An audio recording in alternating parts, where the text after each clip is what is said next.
Tukielekea mkoani Singida, Waislamu mkoani humo wamehimizwa kudumisha umoja na mshikamano kwa kuweka pembeni tofauti za kitaasisi ili kufanikisha ajenda za maendeleo kwa Waislamu katika sekta mbalimbali ikiwemo elimu.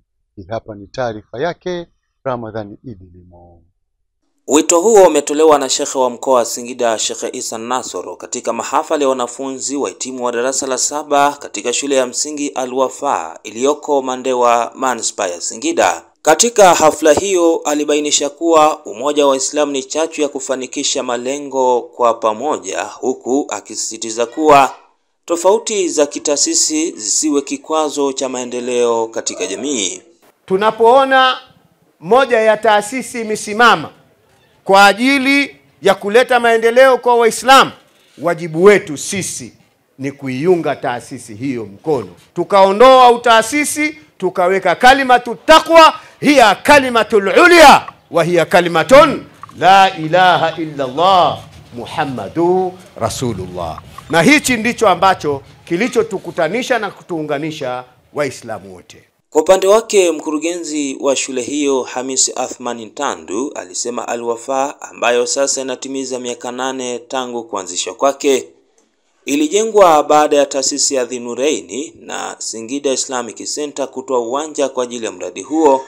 Lengo likuwa ni kutoa elimu kwa Watanzania wakiwemo watoto yatima. Baada ya kupewa ridhaa na taasisi mbili, Dhinuraini na Seski, ambao ndio walipambana kutafuta uwanja huu kwa ajili ya maslahi ya jamii hasa ya Waislamu. Shule hii kwa kweli bado ni changa mno, ina umri wa miaka 8, bado kuna changamoto nyingi.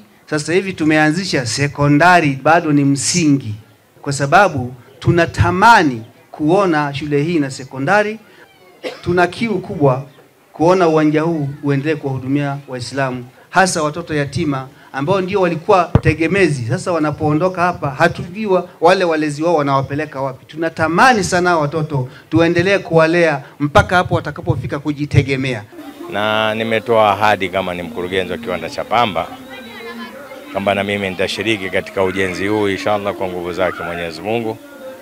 Na nitoe ari pia kwa wengine wadau wenye uwezo, basi walitizame kwa jicho la karibu, kwa maana ya kwamba watoto yatima kiukweli wanapomaliza darasa la 7 basi wanakosa mahali pa kwenda kwa sababu wanakuwa bado wadogo, lakini wakimaliza mpaka elimu ya sekondari, na maana wakitoka wakiwa na miaka 14, inategemea wameanza darasa la kwanza muda gani, basi wanakuwa angalau wako kwenye umri kidogo mzuri. Kutoka hapa mkoani Singida, Ramadhani Idilimo, Mahasin TV.